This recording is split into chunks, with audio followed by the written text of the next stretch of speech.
Imagine a world where golden chandeliers shimmer over grand banquets, where powdered wigs and jeweled gowns swirl through echoing marble halls, and where every detail of daily life is choreographed like a ballet of privilege and control. Now imagine that, just beyond the palace gates, down dusty roads and crooked village lanes, families huddle in cramped cottages, counting loaves of bread, fearing the coming winter. This was France in the late 1700s, a nation of staggering beauty and brutal inequality. The contrast was not only visible, it was undeniable. And though the king ruled by divine right, and tradition held firm like the ancient stones of Notre Dame, a quiet tension had begun to build in the silence of those who had no voice. In the gilded heart of Versailles, life moved to the rhythm of courtly ritual. Servants opened doors before they were touched. Nobles bowed in practiced grace. Each morning, Louis XVI was dressed in ceremony, a sacred dance between monarchy and myth. His ancestors had built a system where the king was the state itself, absolute, unquestioned, surrounded by opulence meant to reflect the order of heaven. And yet, Louis was no sun king. He was quiet, contemplative, often uncertain.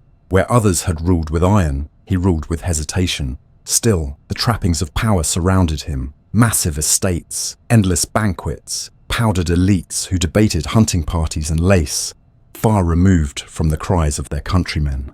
These aristocrats nestled comfortably in their privileges, paid little attention to the widening gap beneath them, the chasm growing between wealth and survival. Beyond the palace walls, France's countryside sprawled in all directions, dotted with farms, fields, and villages. It was here, among the worn hands of labourers and the weathered faces of mothers, that the true story of France unfolded. Most of the population lived within the Third Estate, a term that meant everything from merchants and teachers to peasants and beggars. They bore the weight of the kingdom, its taxes, its wars, its burdens. A failed harvest meant empty bellies. A raised tax meant selling what little they had. Bread, the simplest of necessities, was sometimes too expensive to afford. Yet, despite this struggle, their voices remained unheard. When grievances were raised, they were filed away and forgotten. When cries of hunger reached the capital, they were answered with silence, or worse, contempt. Still, this suffering did not immediately erupt in flames.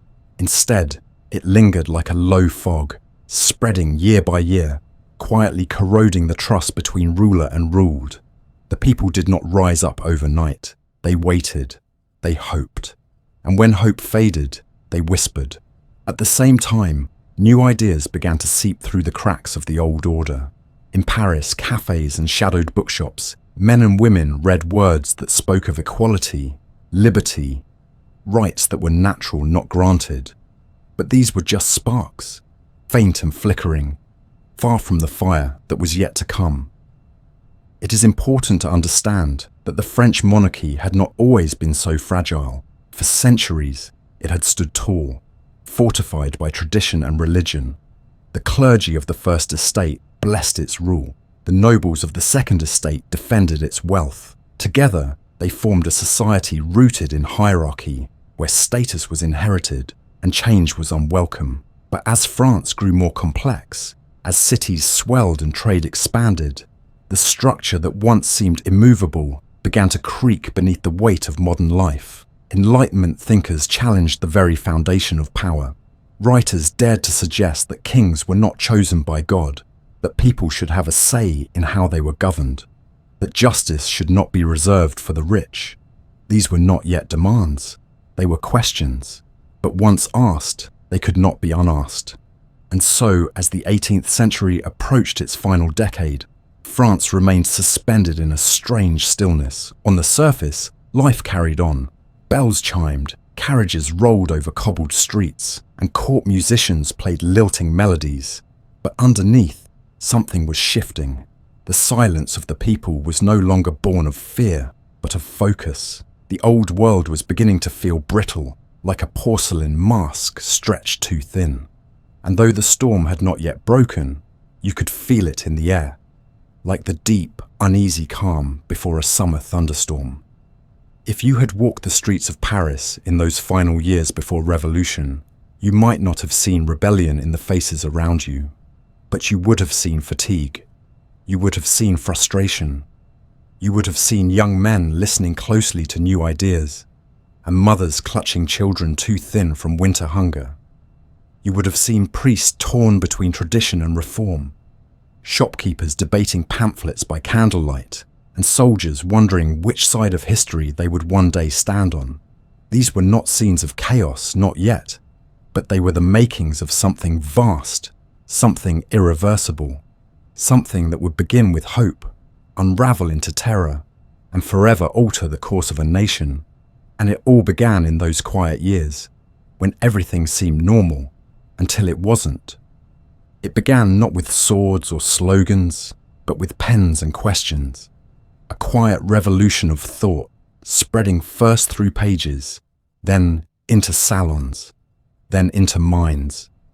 In the decades leading up to the French Revolution, a powerful current was building, one that couldn't be seen or touched, but which reshaped everything it touched. This was the age of enlightenment, and in its warm, flickering light, the foundations of the old world began to tremble. It was a movement without a single leader or fixed location. It lived in books, in letters passed between thinkers, in late-night conversations carried out over candlelit tables and wine-stained parchment. Its power was subtle, but its reach was immense. The core idea was both simple and radical, that human beings had the right and the capacity to reason for themselves. France, with its glittering culture and hungry underclass, became fertile ground for these ideas to take root.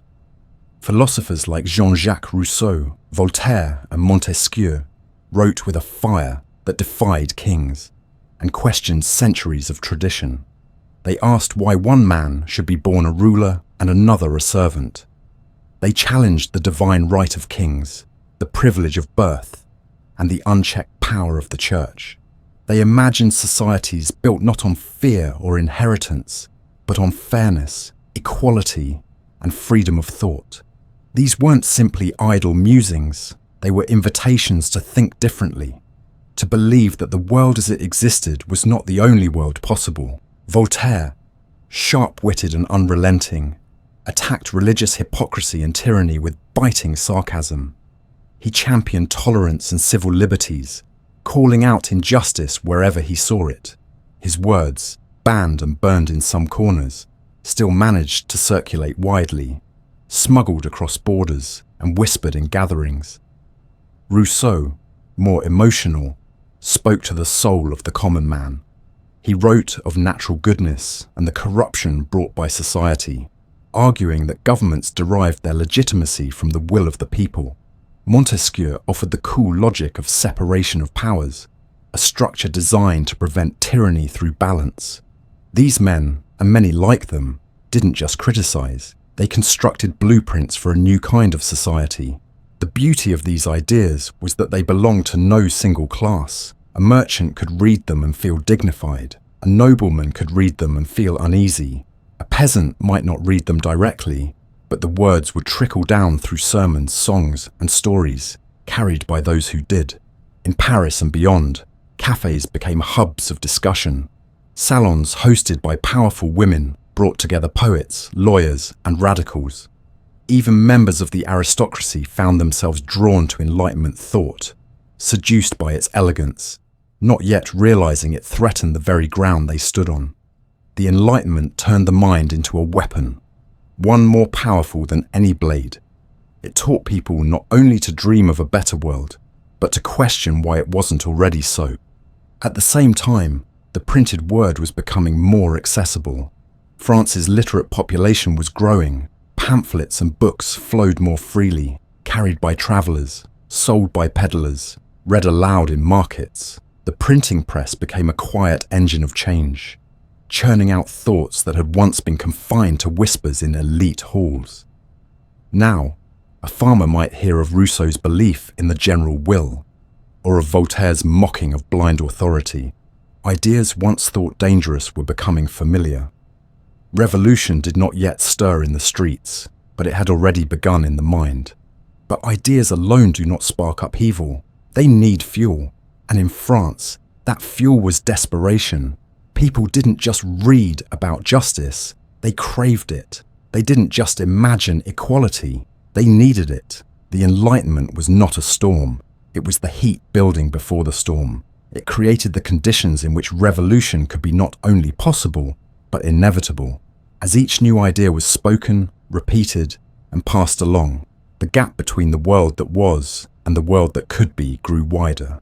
People began to see the injustice of their daily lives, not as a fact of existence, but as something unnatural, something wrong, something that could, perhaps should, be changed. Those in power began to notice. The monarchy, the clergy, the old aristocracy, they all felt the unease. They saw the questions rising, the loyalty thinning. Some tried to co-opt Enlightenment values. Introducing reforms meant to pacify the people without sacrificing control. But it was too late. The people were beginning to think for themselves, to dream aloud. And once a mind is awakened, it cannot be returned to sleep. Across France, in towns large and small, the conversation had changed. People no longer asked merely how to survive. They asked what they deserved. The Enlightenment did not offer easy answers, but it gave people the tools to ask the right questions. It whispered to them that they mattered, that truth did not wear a crown, and that power belonged, not by birthright, but by consent. It connected farmers to philosophers, merchants to monarchs, soldiers to scribes. It gave voice to those who had none, and gave courage to those who feared. And in that awakening, slow and steady, the world that had endured for centuries began to crumble, not with the crash of revolution just yet, but with the soft, steady erosion of belief. The old world had not yet fallen, but it was no longer unquestioned. In the space between silence and revolt, the Enlightenment planted its roots, and with each passing season, those roots grew deeper, until the day would come when thought would give rise to action, and the world would never be the same again. Louis XVI never sought to be a symbol. He was not a fiery orator or a ruthless strategist. He was, at his core, a quiet man, more fascinated by the inner workings of clocks and locks than the mechanisms of government. As a child, he had been shy and uncertain, often overshadowed by his older brothers, none of whom survived to take the crown. When his grandfather, Louis XV, died in 1774, the 19-year-old Louis found himself king of a nation already in slow decline, facing debt, famine, and discontent. He inherited not only the throne, but a crumbling structure, a palace full of ritual and grandeur, and a people whose faith in monarchy was waning. The crown that had once sparkled with glory now felt heavier than ever, and Louis, for all his good intentions, was unprepared to wear it. He was not without virtue. Those who knew him often described him as sincere, kind, and earnest. He wanted to be loved by his people. He wished for peace, for prosperity. He listened, he read, and he pondered. But wanting to do good was not enough in a time when firm leadership was demanded. The France Louis inherited was a nation wounded by years of war, burdened by an archaic tax system, and tangled in debts from helping America gain independence. The common people paid the price, while the privileged estates, the clergy, and the nobility were largely exempt from taxation. The royal treasury hemorrhaged money, grain prices rose, bread shortages spread. The people starved in silence while the Palace of Versailles glittered in luxury, a symbol of everything that was out of reach. And then there was Marie Antoinette, the Austrian Archduchess who had become queen. Married to Louis when they were both just teenagers, she arrived in France as a foreigner, and the French never quite let her forget it. Though she played her role at court, she never fully belonged. Over the years, rumours clung to her like perfume. Stories of lavish spending, diamond necklaces, and reckless indulgence painted her as the face of aristocratic excess, whether fairly or not. The famous phrase, "Let them eat cake," was likely never spoken by her, but the damage was done. To a struggling public, Marie Antoinette was not a person. She was a symbol. Her gowns, her hairstyles, her imagined disdain for the poor became shorthand for the wider indifference of the monarchy. Behind closed doors, Louis and Marie were more human than history often allows. They raised children, grieved losses, and tried, awkwardly and often ineffectively, to adapt to a world they did not fully understand. Louis brought in finance ministers like Turgot and Necker, men who suggested reforms that threatened the status quo. These ministers proposed taxing the nobility, reducing court expenses, cutting privileges long taken for granted. At first, the king listened, but each time reform touched the sacred traditions of the aristocracy, resistance surged. The nobles rebelled not with swords, but with silence, with manipulation, with influence. Ministers were dismissed, ideas shelved, the cycle repeated. Louis wavered, hesitant to offend those who surrounded him. He feared confrontation, craved approval, and delayed decisions when the moment called for resolve. Time and again, his indecision weakened him. The deeper issue was that the monarchy itself was trapped. It was a system built for another age, an era when divine right went unquestioned and power flowed in one direction. But this age was different. The Enlightenment had seeded doubt, and the people no longer saw the king as sacred. They saw him as accountable. The king still spoke of duty, of God, of legacy, but the people now spoke of rights, of justice, of change. Louis stood at a crossroads between two worlds, the one that had been and the one that was coming. He wanted to stand still, to hold the middle, to restore order without chaos. But history does not allow for stillness in times of upheaval. As the 1780s wore on, the crisis deepened. France's debts grew more dire. Harvests failed. Bread riots broke out. The streets of Paris grew restless. From the countryside to the capital, murmurs of discontent grew louder. Yet Versailles remained an island unto itself, draped in gold and custom, where time moved differently. Courtiers obsessed over etiquette, appointments, and gossip, while beyond the palace gates, families sold furniture to buy flour. The divide was not just material, it was spiritual. The monarchy had lost the imagination of its people. Once a source of unity and pride, the crown had become a relic, out of step with the rhythm of the times. Louis XVI, for all his hopes, was a prisoner of both tradition and temperament. He believed that by summoning assemblies, by hearing grievances, by making small reforms, he could calm the storm. But the storm was not asking to be calmed, it was asking to be heard. The people were not pleading for charity, they were demanding transformation. Louis did not grasp this soon enough. He saw the revolution as a temporary crisis, not as the birth of something new. His instinct was always to delay, to consult, to hope for consensus. But consensus was no longer possible. The old world had run out of time, and so the stage was set. A king with a good heart, but a weak hand. A queen despised more for what she represented than who she truly was. A nation cracking under centuries of inequality. The court, blind to the change all around them, and an idea planted by philosophers, nurtured by hardship, that the people themselves could shape their future. Louis would soon be faced with choices that demanded clarity, strength, and speed. But history would remember him not for boldness, but for hesitation. And in that hesitation, everything began to slip away. The spring of 1789 arrived with a sense of uncertainty that hung thick in the air, like the quiet before a downpour. France stood on the edge of something vast and unknowable. Decades of neglect, mismanagement, and inequality had pushed the nation into a crisis so deep that even the insulated court of Versailles could no longer ignore it. The treasury was nearly empty. The price of bread was soaring beyond the reach of ordinary families. The streets of Paris swelled with anxious murmurs. In rural villages, farmers struggled to pay the ever-growing taxes imposed by a monarchy that no longer seemed to serve or protect them. The whispers of discontent, once scattered and hesitant, were now growing louder and more unified.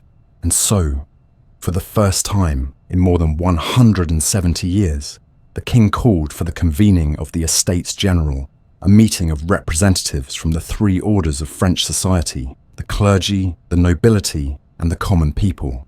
It was an old structure brought back to life in a desperate attempt to salvage the status quo.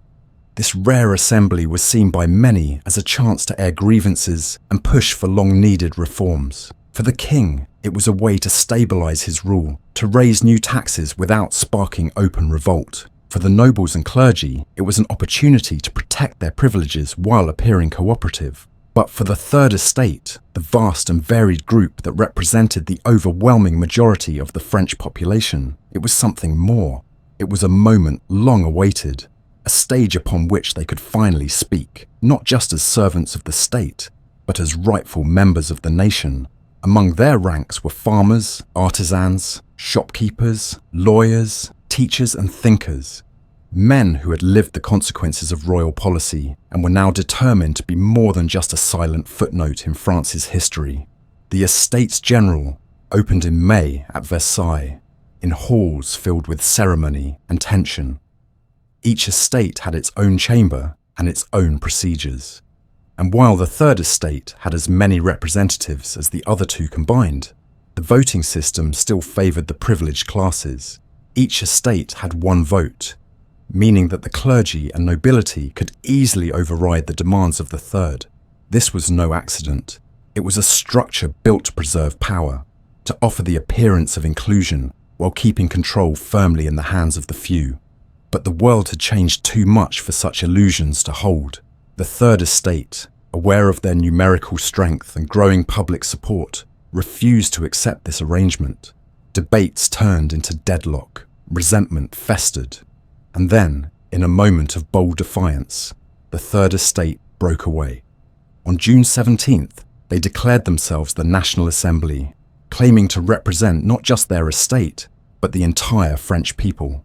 It was a radical assertion that sovereignty did not belong to the king, nor to the privileged estates, but to the nation itself. When they were locked out of their usual meeting hall a few days later, they gathered in an indoor tennis court nearby. There, in the warm air beneath high, echoing ceilings, they took an oath. They would not disband until a new constitution had been written. It was a moment that reverberated far beyond the walls of that room.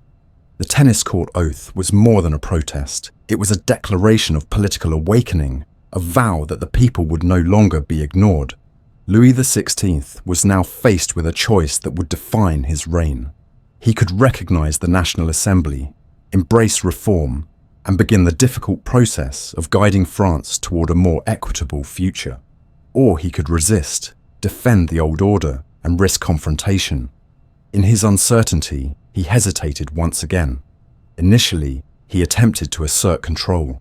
Troops were moved toward Paris and Versailles.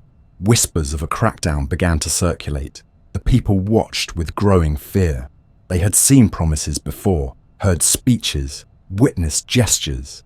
But this moment felt different. The stakes were higher, and the memory of broken trust lingered like a wound. In Paris, the atmosphere turned electric. Political clubs sprang up. Pamphlets were printed by the hour. Conversations in taverns, markets, and street corners all circled the same question: what comes next? The old world was shifting, and no one knew what might replace it. The people, once voiceless, now found themselves at the center of something vast and uncertain. The king's soldiers might march, but the people were awakening, and there is nothing more powerful than a population that realizes it has power.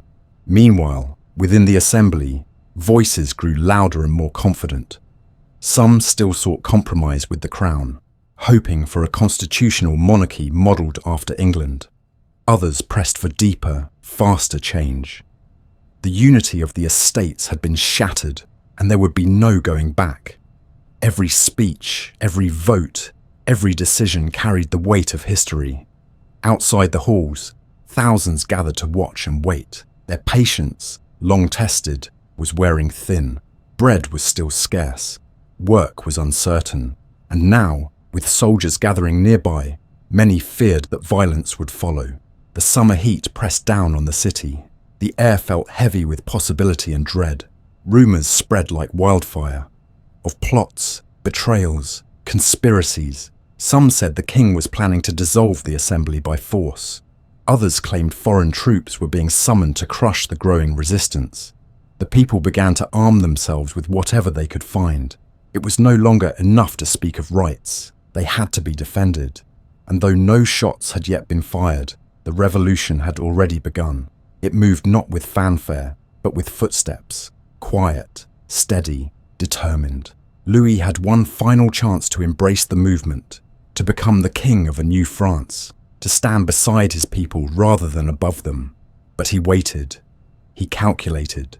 He hoped that things might return to the old ways with just a little pressure, just a little time. What he did not understand was that time had already run out. The people had already risen, not with violence, not yet, but with conviction. And in their unity, in their refusal to retreat, the balance of power had already shifted. The old order, for all its ceremony and splendor, was no longer unshakable. The Estates General had become the National Assembly. The question of who ruled France had been cracked open, and though the crown still rested on the king's head, its shine had begun to fade. The morning of July 14th, 1789, began like any other in Paris, humid, restless, and heavy with uncertainty. But beneath the routine of the day, a pressure had been building for weeks, like a storm waiting for the first crack of thunder. Word had spread through the streets that royal troops were gathering around the city. Thousands of soldiers, many loyal to the king, some foreign mercenaries, had been seen moving in from the outskirts, stationed near key roads and bridges. The people, already starved, overtaxed, and betrayed too many times to count, feared the worst. Whispers turned to warnings. The king was planning to dissolve the National Assembly by force. Revolution, which had lived so far in speeches, pamphlets, and symbolic oaths, was about to face its first true test. Would it fold in fear, or would it rise? In every corner of the city, the tension was palpable. Markets were half-stocked, taverns filled with murmurs rather than laughter, and the scent of sweat and smoke clung to the summer air. The people of Paris had waited long enough. They had petitioned, protested, pleaded, and now they were done waiting. They wanted weapons, they wanted protection, they wanted to be ready, because if the king sent soldiers, the people would not face them with bare hands. On the morning of the 14th, a crowd marched to the Hôtel des Invalides, a military hospital and armory, where they seized thousands of muskets. But muskets alone were not enough. They needed gunpowder, and they knew exactly where to find it. On the eastern edge of Paris stood the Bastille, a fortress that had loomed over the city for centuries. It was originally built to defend against foreign invaders, but over time it had become something else entirely. A prison, yes, but more than that, a symbol. It stood for the unchecked power of the monarchy, the shadow of absolute rule. The Bastille housed only a handful of prisoners at the time, some petty criminals, a few deemed mad or dangerous, none of great political importance. But that didn't matter. What mattered was what it represented. It was a monument to fear, to silence, to the invisible chains that had bound the people of France for generations. And now, the people were marching toward it. By the time the crowd reached the Bastille, it had swelled to thousands. Some were armed with muskets taken from the Invalides. Others carried knives, pikes, makeshift clubs, anything they could find. They demanded the release of the prisoners and, more pressingly, the gunpowder stored within the fortress walls. The governor of the Bastille, Bernard René de Launay, was caught off guard. His small garrison was outnumbered and unprepared for a siege, but he refused to surrender. He believed the crowd could be held off, that reinforcements would come, that reason might still prevail. But reason had long since given way to desperation. Hours passed. Tensions rose. Shots were fired, perhaps accidentally at first, but the effect was immediate. The crowd surged forward. The gates were attacked. The Bastille, which had withstood sieges from foreign armies, now faced a force it was never built to resist: its own people. The battle lasted through the afternoon. Gunfire cracked through the smoky air. Smoke billowed over rooftops. The people fought with determination fueled by rage and hunger, and years of humiliation. By evening, the fortress had fallen. The garrison was overwhelmed. Launay, captured and bleeding, was dragged through the streets and killed by the mob. His head was paraded on a pike, a gruesome emblem of a world turned upside down. Inside the Bastille, the cells were opened, chains were examined, walls were torn apart brick by brick. The people didn't just want to take the building, they wanted to dismantle the symbol it stood for. News of the Bastille's fall spread with astonishing speed. In the capital, crowds celebrated with tears and shouts of triumph. Bells rang, fires burned. In the countryside, the story grew larger in the telling. The people of Paris had done what no one thought possible. They had defied the monarchy, stormed a royal fortress and won. The victory electrified the nation. In that single act, the revolution crossed an invisible line. It was no longer just a matter of political debate or legal reform. It had become a movement of the people, born not in chambers of government, but in the streets. The Bastille was not just destroyed, it was transformed. From the ruins of stone and iron rose a new idea. An idea that power could be challenged, that the mighty could fall, and that liberty could be taken if it was not given. Back in Versailles, Louis XVI received the news the following morning. He asked if it was a revolt. "No, sire," came the reply. "It is a revolution." For a moment, the king seemed shaken. He even appeared willing to make concessions. He dismissed some of his more reactionary ministers. He promised to recognize the National Assembly. He donned the revolutionary tricolour cockade in a gesture of support. But it was not enough. The people had seen what they could do. They had stared down the king's army, breached his prison, and held his power to account. A few words of appeasement could no longer restore what had been broken.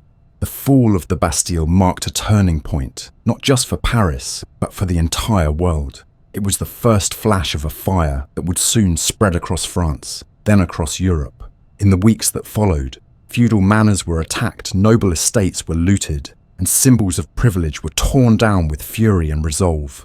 The Great Fear, as it came to be known, swept through the countryside, a wave of peasant uprisings driven by a mixture of hope and terror, freedom and revenge. It was messy, chaotic, and uncontrollable, but it was also inevitable. The revolution was no longer an idea debated by intellectuals or lawyers. It was real. It had faces, voices, weapons, and momentum. And still, in the midst of the triumph, the questions remained. What kind of government would rise from this collapse? Who would lead? How far would the people go?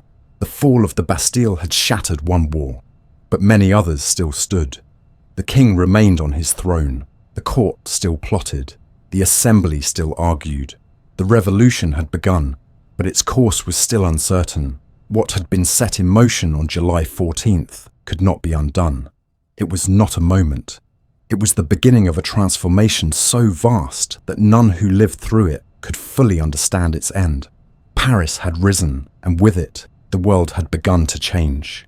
The leaves had only just begun to turn in early October of 1789, but the streets of Paris already held the chill of something deeper than autumn. It had been nearly 3 months since the storming of the Bastille, and the city had not known true calm since. The people had tasted power and possibility, but the hunger that gnawed at their bellies had not gone away. Bread remained scarce, and rumours spread faster than carts in the muddy streets. Whispers of hoarded grain, of corrupt bakers, of nobles deliberately starving the poor echoed through alleyways and homes, passed from mother to daughter, father to son, with mounting frustration. The revolution had promised change, but for many, the promise still felt far away. And when change delays too long, anger finds its own path forward. The price of bread had always been a matter of life and death in France, and in the fall of 1789, that truth returned with brutal clarity. Every rise in price meant more families skipping meals, more children going without, more women queuing for hours in the cold, only to find the baker's shelves bare. The anger of the Parisian people, especially the women, had reached a boiling point. These were not idle citizens or courtiers. They were washerwomen, market vendors, laundresses, widows, and wives. They were the ones who felt the crisis most acutely, who stood between hunger and survival each day. And now they had had enough. On the morning of October 5th, the city awoke to a strange, almost electric energy. A group of women had gathered at the market, their frustration no longer confined to grumbling. What began as a protest against food shortages quickly transformed into something much more potent. Driven by anger and a sense of desperate responsibility, hundreds of women, many armed with whatever they could find, kitchen knives, pikes, even wooden spoons, began to march through the city. They were not just demanding bread anymore, they were demanding answers. As the hours passed, more joined them, and their destination became clear: Versailles. The Palace of Versailles, distant and removed from the grim realities of urban life, had long been a symbol of royal extravagance. It was where the king and queen lived in comfort, while the people starved. It was where decisions were delayed, promises broken, and the grievances of the poor ignored. To the women marching that day, Versailles was not just a place. It was the heart of the injustice they had endured for too long. What began as a crowd of hundreds became thousands, a column stretching for miles. Rain fell, soaking their clothes, but they marched on. Men joined them, some drawn by sympathy, others by opportunity. The city emptied itself into the countryside, and the road to Versailles pulsed with the sound of footsteps and determination. By the time they arrived, drenched and exhausted, the women had become an unstoppable force. They demanded to see the king. They wanted him to come to Paris, to face the hunger of his people, to walk the streets that he ruled. Inside the palace, the court was thrown into panic. Few had expected the crowd to actually reach the gates. Fewer still knew how to respond.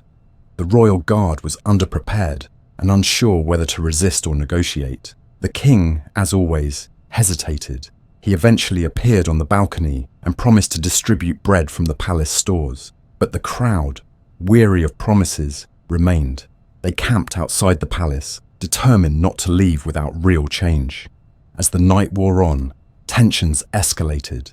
In the early hours of October 6th, a group of protesters forced their way into the palace. They stormed the halls, demanding justice. The Queen's Guard was killed in the chaos. Marie Antoinette fled through hidden passages, narrowly escaping the crowd.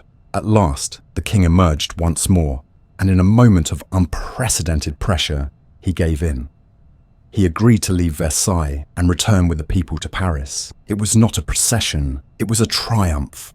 The king, the queen, and the Dauphin rode in a carriage surrounded by a sea of citizens, many holding aloft loaves of bread like trophies.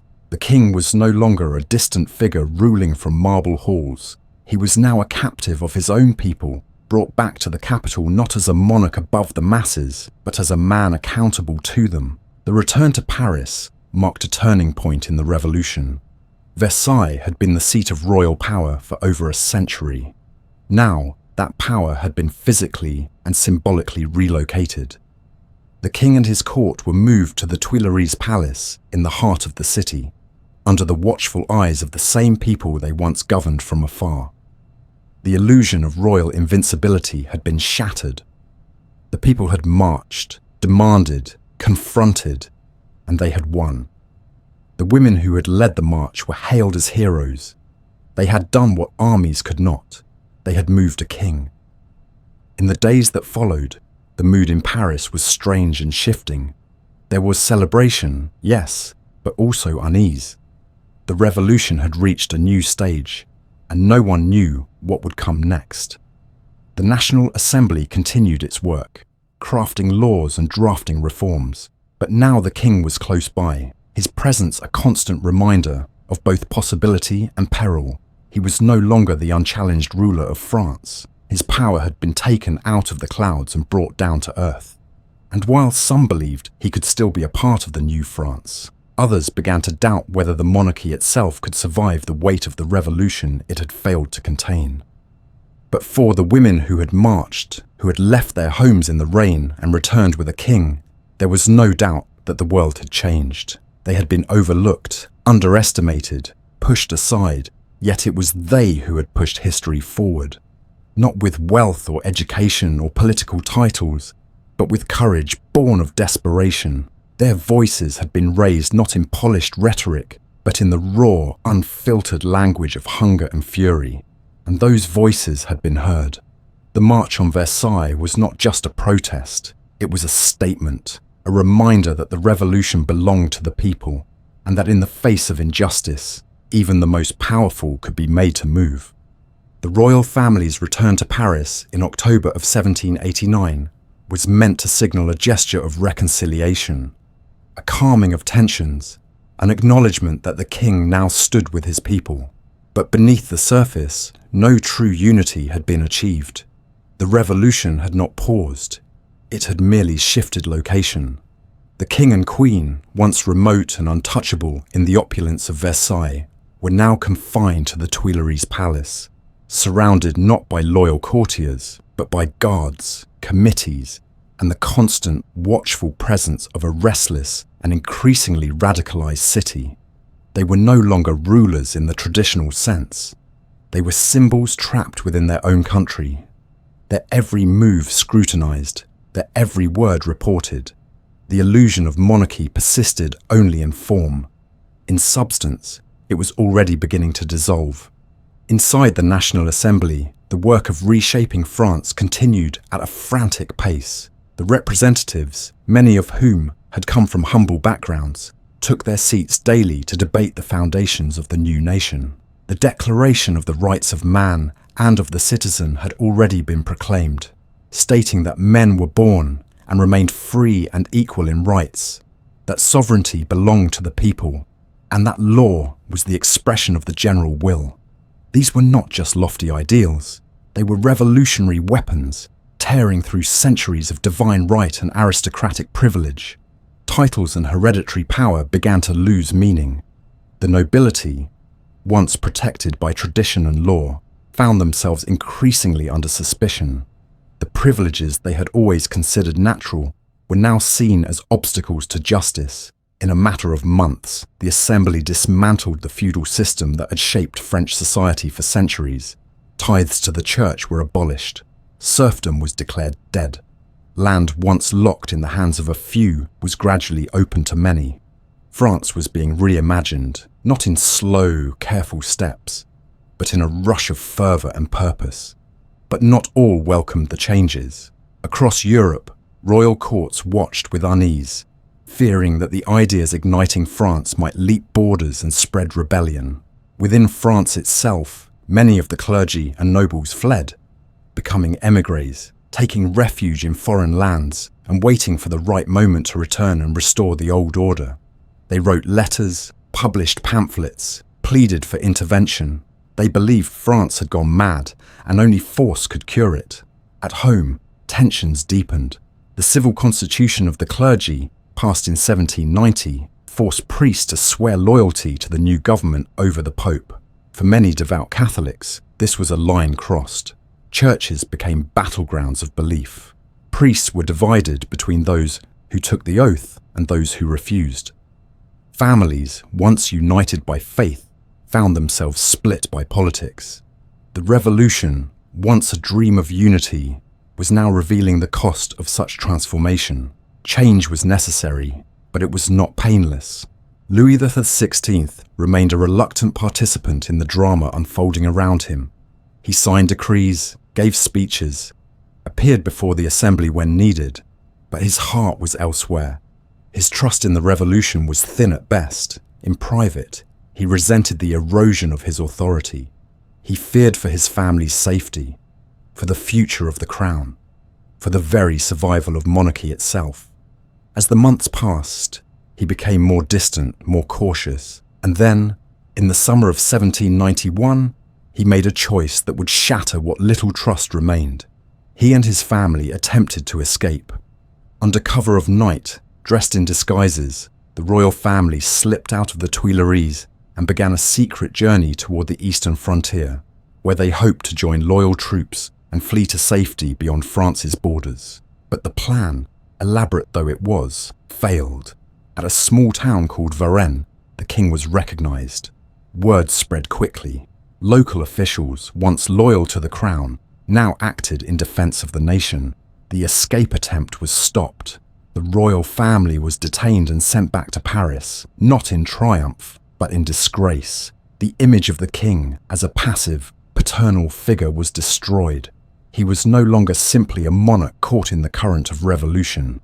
He was now a man who had tried to abandon his country in its most vulnerable moment. For many, the question was no longer whether reform would continue, but whether the monarchy itself could or should survive.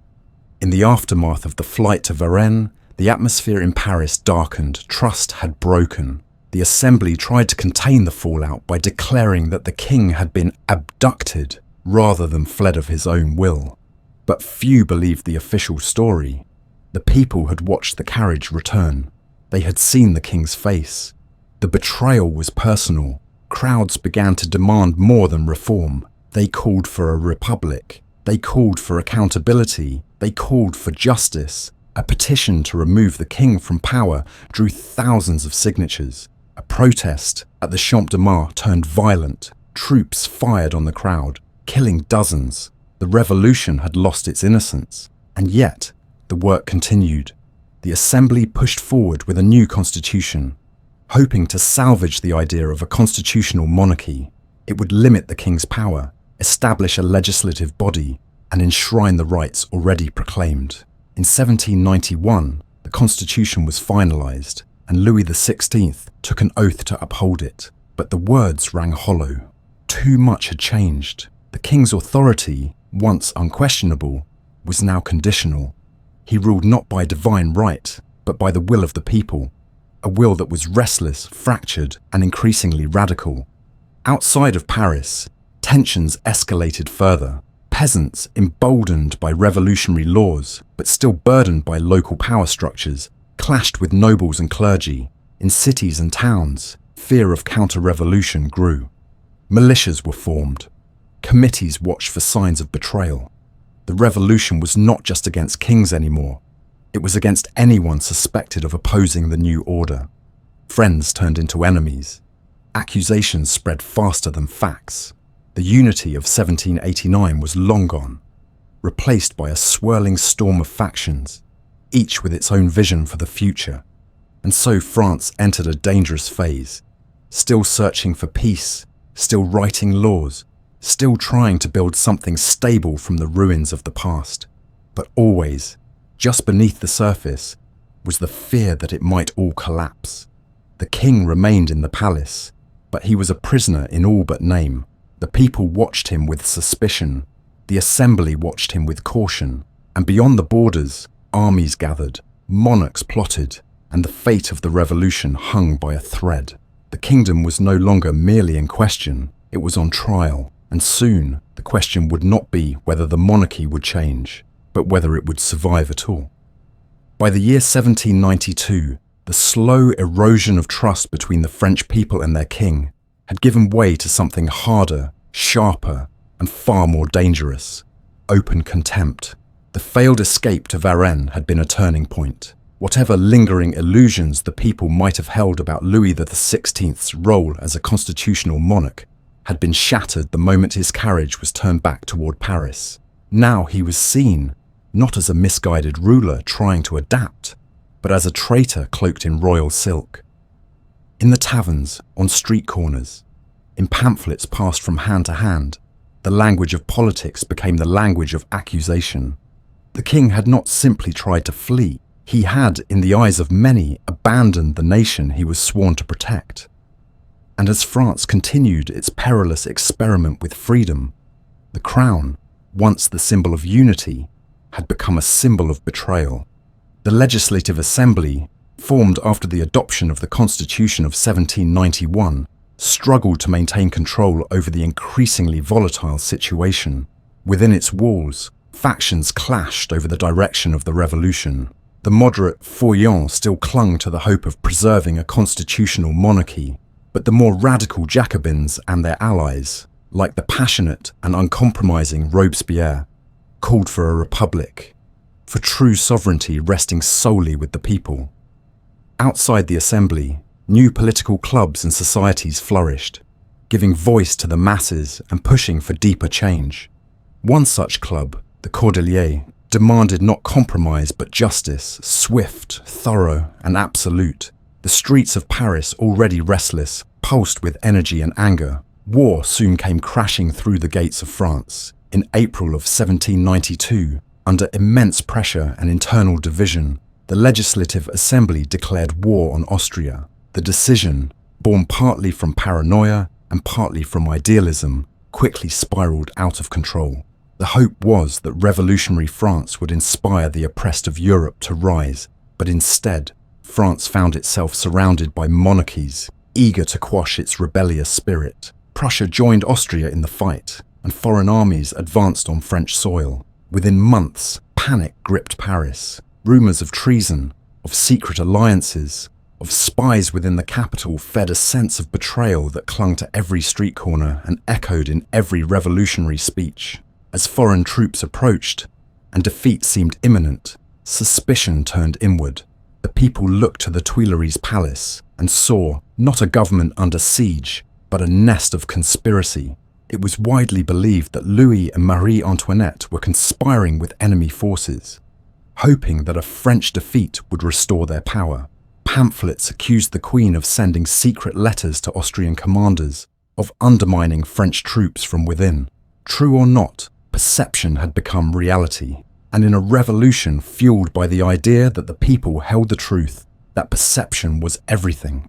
On the 10th of August, 1792, Paris erupted once again. Thousands of citizens, led by the radical sections of the city and supported by revolutionary militias, stormed the Tuileries Palace. The King's Swiss Guards fought valiantly, but they were outnumbered and ultimately overwhelmed. The palace was ransacked. Blood stained the marble floors. Louis XVI and his family were forced to flee for protection to the assembly itself, but their time was up. They were arrested, stripped of what remained of their authority, and imprisoned in the Temple, a medieval fortress in the heart of Paris that now became the royal family's final residence. The monarchy was suspended. France was no longer a kingdom in turmoil. It was a country without a king. A few weeks later, on September 21st, the National Convention met for the first time. It was elected by universal male suffrage, a radical shift from the limited electorate of previous assemblies. The convention wasted no time. In its very first session, it abolished the monarchy. What had endured for over 1,000 years, through dynasties, wars, crusades, and coronations, was swept away in a single vote. France was declared a republic. The titles of king and queen were erased. The calendar itself would soon be remade, days renamed, months restructured, time itself reimagined to mark the birth of a new era. It was a moment of profound transformation, but it was not without cost. As the Republic emerged, so too did the question of justice. What was to be done with the former king? Louis Capet, as he was now formally called, stood trial for treason before the National Convention. The charges were vast: attempting to undermine the revolution, collaborating with enemy states, spilling the blood of citizens. The evidence, in the form of letters, decrees, and testimony, was presented with forceful clarity. The king's defense, led by courageous and articulate lawyers, argued for mercy, for moderation, for due process. But the revolution had passed the point of half measures.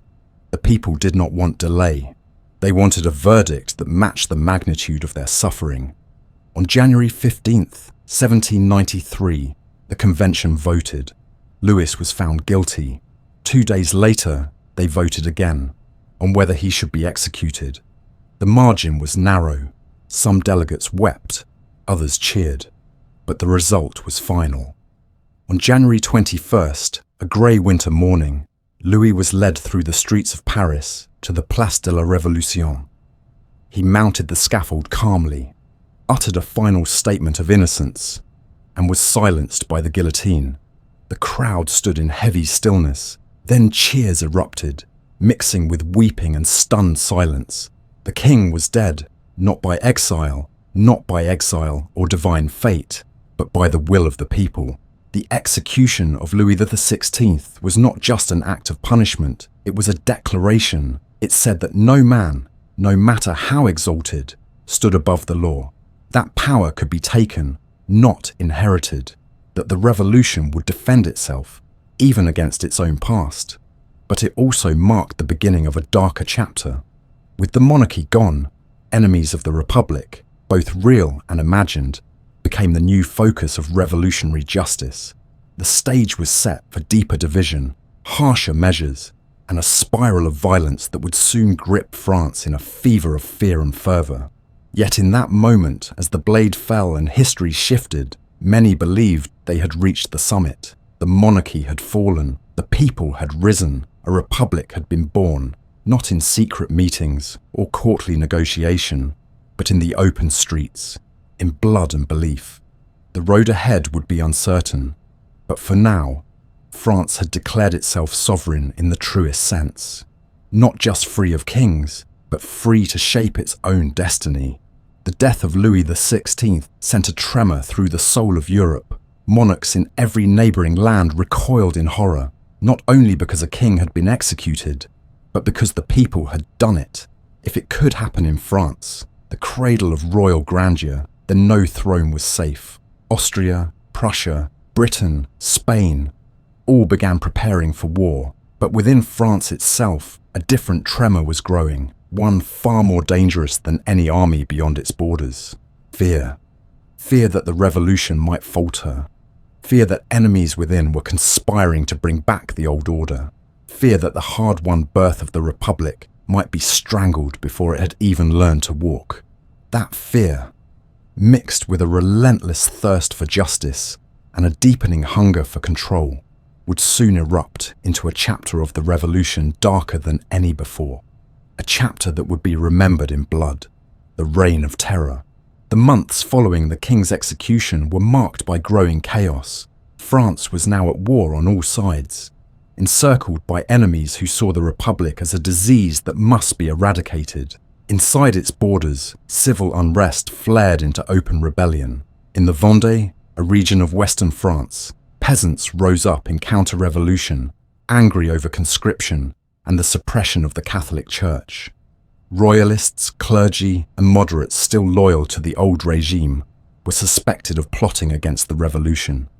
In Paris, political factions tore into each other like wolves. The Girondins, once dominant in the National Convention, began to lose ground to the more radical Jacobins. They preached caution and federalism, while the Jacobins, led by men like Maximilien Robespierre, Georges Danton, and Louis Saint-Just, demanded purity, unity, and decisive action. They believed the revolution must be defended at all costs, and anyone not fully devoted to its cause was a threat. The time for debate was ending. The time for survival had begun. In the summer of 1793, the Jacobins took control of the government. The Committee of Public Safety was created, a small group with near total authority over France's military, legal, and political machinery. Robespierre, once known as the Incorruptible, became the moral heart of the committee, a man who believed with unshakable conviction that virtue must be paired with terror. In his view, to preserve liberty, one had to destroy its enemies, and enemies, it seemed, were everywhere. Priests who refused to swear loyalty to the Republic were arrested. Suspected counter-revolutionaries, sometimes entire families, were hauled before revolutionary tribunals. Nobles, Girondins, émigrés, foreign spies, even former allies who hesitated too long or spoke too softly. No one was safe. Guilt was no longer determined by action, but by attitude, by association, by rumour. The streets of Paris echoed with the wheels of tumbrils, the carts that carried prisoners to the guillotine. Each day, heads fell in the Place de la Révolution. Each night, the city trembled in uneasy silence. The law of suspects, passed in September 1793, broadened the definition of who could be arrested. A harsh word against the government, a family tie to the aristocracy, even failing to show sufficient enthusiasm for the Republic, could be enough to condemn. Prisons overflowed. Trials became swift and increasingly meaningless. The accused were denied proper defense. Verdicts were often predetermined, and the punishment, almost always, was death. The guillotine, once a symbol of justice, became an instrument of mass fear. It stood not just in Paris, but in cities across France, Lyon, Nantes, Bordeaux. The revolution devoured those it once celebrated. Marie Antoinette, once Queen of France, was among the first major victims. Her trial was a performance, her guilt presumed, her dignity mocked. She was executed in October 1793, months after her husband. The blade ended her life, but not the hatred that had followed her for years. Soon after, many Girondin leaders followed. Men who had once helped launch the revolution, now declared traitors by the very machine they helped build. Danton, once a hero of the people, tried to temper the terror, calling for moderation, for a pause. But his voice too became dangerous. He was arrested, tried, and executed in April 1794. As the blade fell, his friend Camille Desmoulins, a revolutionary journalist who had spoken of liberty with such fire, followed him into death. And still, Robespierre pressed on.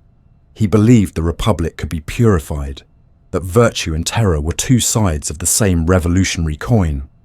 He invoked Rousseau, spoke of civic morality, envisioned a France free of corruption and compromise. In June of 1794, the Festival of the Supreme Being was held, a grand, surreal celebration meant to replace traditional religion with Robespierre's vision of civic faith. But the people were growing weary. The executions continued daily. Neighbors turned against neighbors. Children informed on parents. Entire communities lived in fear. And while Robespierre preached purity, many began to see madness. His enemies were dead. His allies were silenced. Now he stood alone. By July, the fear he had created began to turn on him.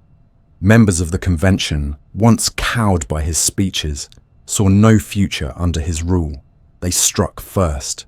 On July 27th, 1794, known as the 9th of Thermidor, Robespierre was arrested along with his closest allies. The next day, he was executed without trial. The terror, as it had been known, died with him, but the damage had already been done. In the space of a single year, thousands had perished under the blade. The revolution, born in dreams of liberty and equality, had descended into a nightmare of suspicion, cruelty, and silence. And yet, the Republic survived. The monarchy did not return. The old world had not been restored. The terror, for all its horror, had not undone the revolution. It had hardened it, made it real in a way that no law or constitution ever could. It had revealed the terrible cost of transforming a nation. And as France stepped cautiously into a new phase, weary and bloodstained, it did so with a solemn awareness that revolution is not a single moment, but a series of choices, each with consequences. The terror had begun as a defense of the people. It had ended as a warning that even in the pursuit of justice, darkness can take root. That power, once unrestrained, will always seek more, and that in the name of virtue, even the most well-meaning men may become the very thing they swore to destroy. As the echo of the guillotine faded and the terror subsided into memory, France found itself standing in the stillness after a storm. The year was 1795. The streets of Paris, once filled with the roar of revolutionary chants and the clatter of tumbrils, had grown quieter, not with peace, but with exhaustion. The reign of terror had ended, and with it, the rule of Robespierre and his Jacobin allies. In their place emerged a new governing body known as the Directory, a committee of 5 men chosen to lead the battered republic through the ruins of revolution.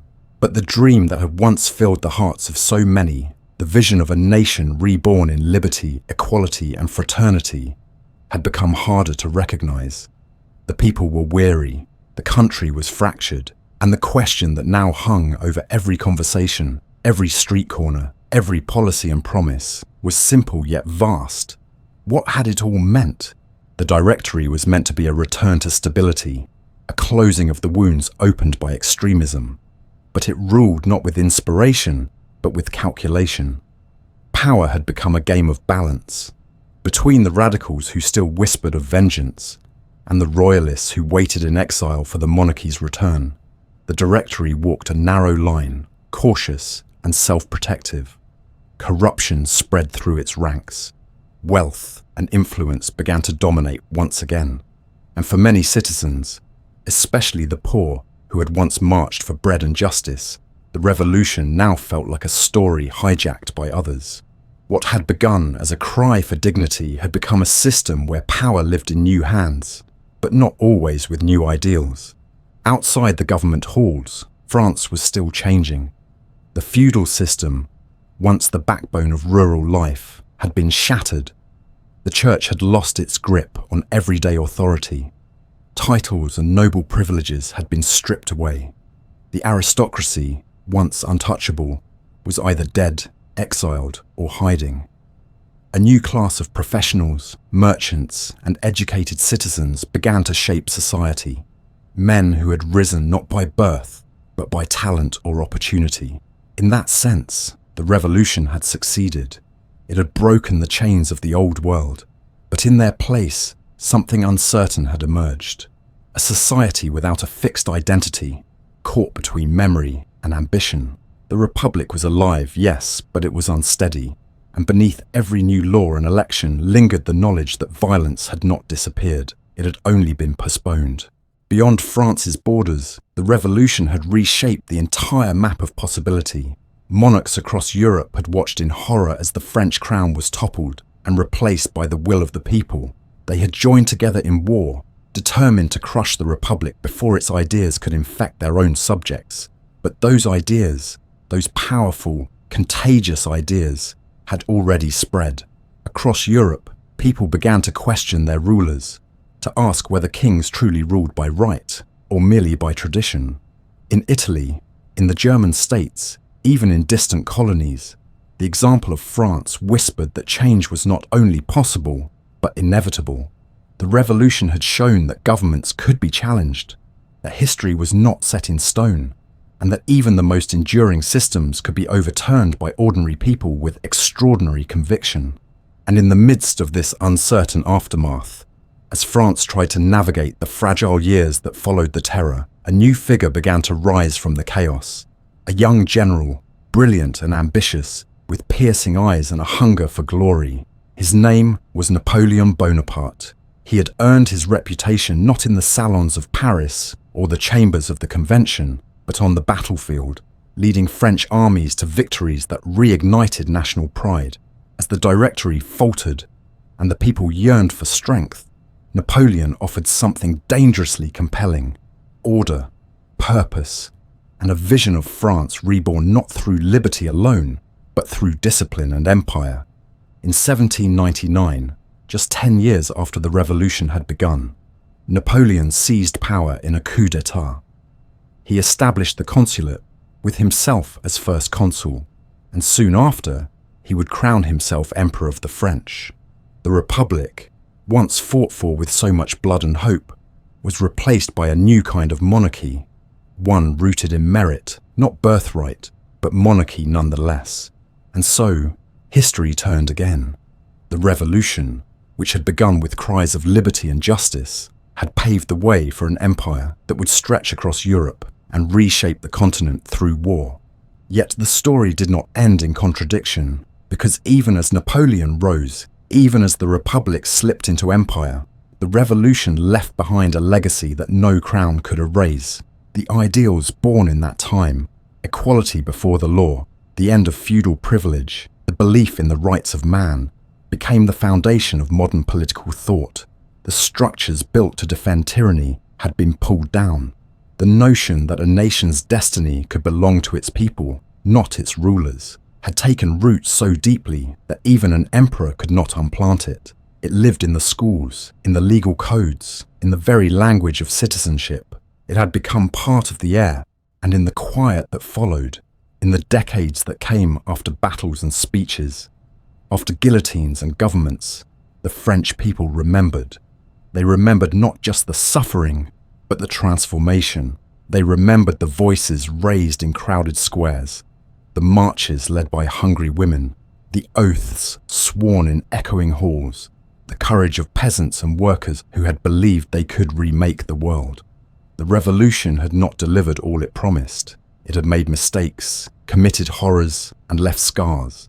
But it had also changed forever what it meant to be a citizen. It had taught a country and the world that power is not a gift, but a responsibility.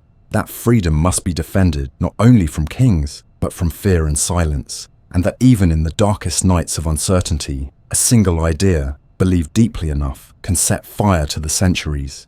As the decades turned to centuries, and the events of 1789 faded into the past, the revolution became more than a moment. It became a mirror, reflecting the hopes and failures of all those who came after. Its legacy, both terrible and beautiful, remained.